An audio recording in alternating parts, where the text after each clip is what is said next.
last B-29 is airborne at 1540. The tower at Saipan relays this information to the controller back at Guam. First and last takeoff times of each wing are recorded here and go to make up the first of a series of tabulated mission reports.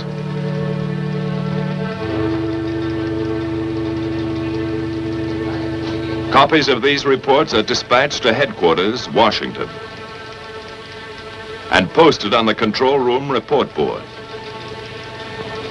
During that first hour, the B-29s have settled down for the big grind, saving precious gas, cruising 1,000 feet off the water. Ability, experience, confidence ride in each plane. A plan of action for 11 men trained and tested to function as one. The navigator sets the course, logging island checkpoints as they climb past the Northern Marianas. Pagan, Assumption, Morgue, the Pohores. After about 4 hours of flight, the bombers pass close to Iwo Jima. The hot rock, a black, gritty pork chop halfway to Honshu. 8 square miles bought and paid for by our Marines. We made some quick changes, cutting away that sulfurous volcanic crust and rolling Iwo's surface into one enormous flat top. 3 big airstrips now launch our P-51s for bomber escort over Japan. General Moore and his staff of 7th Fighter Command run the show and direct all air-sea rescue operations in close collaboration with Bomber Command. A last-minute briefing check, just to make sure today's fighter escort knows all air-sea rescue positions. Out on the line, General Moore's P-51s are warming up for the longest fighter flight on record.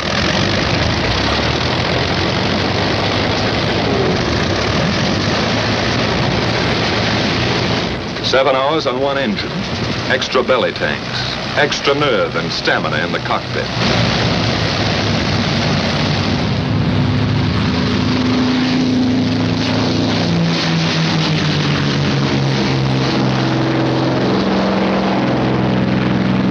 About the time our bomber wings are passing Iwo Jima, the pea shooters are taking off, scheduled to join them 3.5 hours later off the shores of Japan.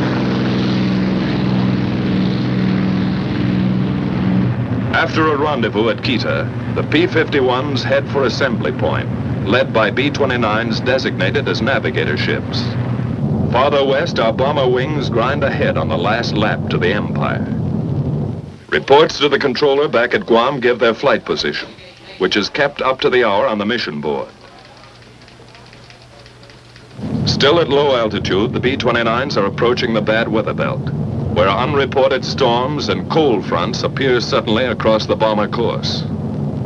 Pilot to crew, we're going to start our climb. Check oxygen equipment. Tell Buck he'd better get out to his doghouse. As they begin their slow climb to altitude, the crews prepare for the vital business ahead. And from now on till they come off target and head home, it's all business. The central fire control system is warmed up. Superhuman brain power at the flick of a switch. Each gunner flexes his sights and tries the coordinated fire controls with a few short bursts to clear the guns. After pushing up to altitude, the bombers arrive close to assembly point. Air in the pressurized cabin is comparable to 8,000 feet. But oxygen masks are adjusted and ready for instant use. From the southeast, our fighter escort appears with its navigator ships, which now turn off to wait for the fighters' return at Rally Point. The Mustangs climb in formation to take positions above the boxes of B-29s.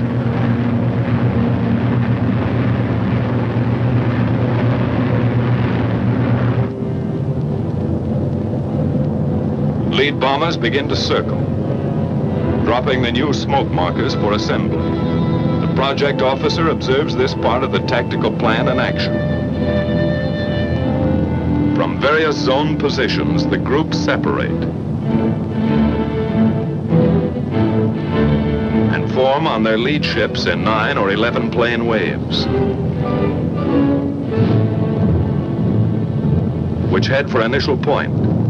The big parade is on.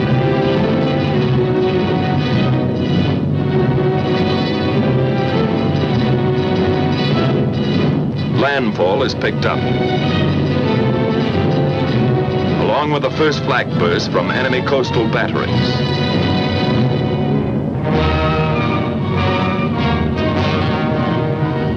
Fujiyama, the familiar white beacon, marks the turn for initial point. Flak becomes heavier and more accurate.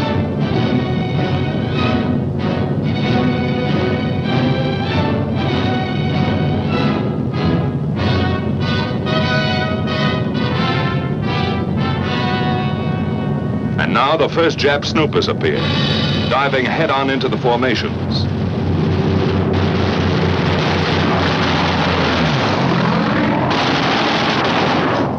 Some are suicide fighters trying to ram our bombers. Other Jap fighters drop phosphorus bombs, set to explode in front of the oncoming B-29s.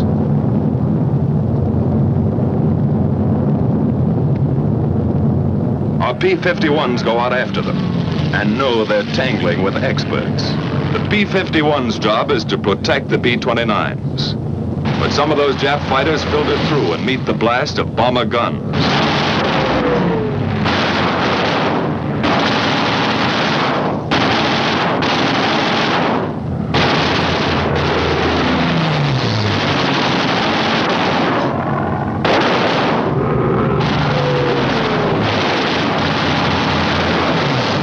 Tail gunner pleads with a nip fighter to come in a little closer.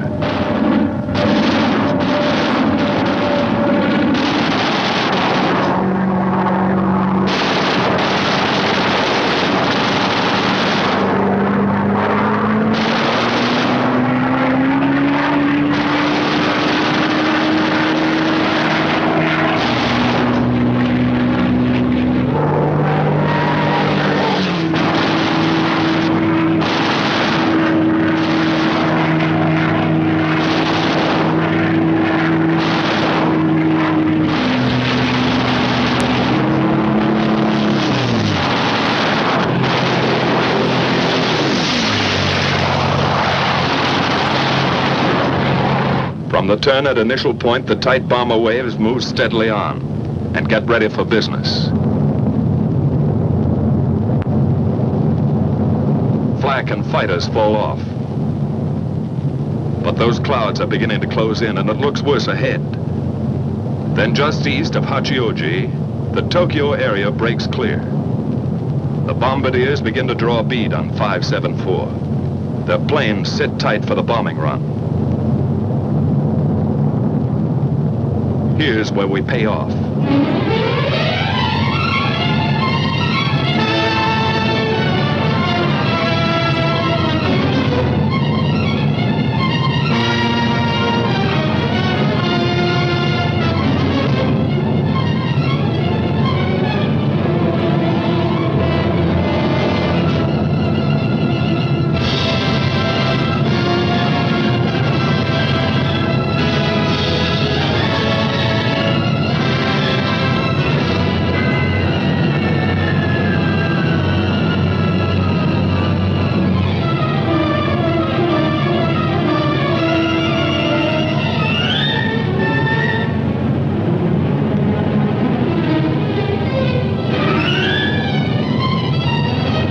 Two Jap aircraft plants and an air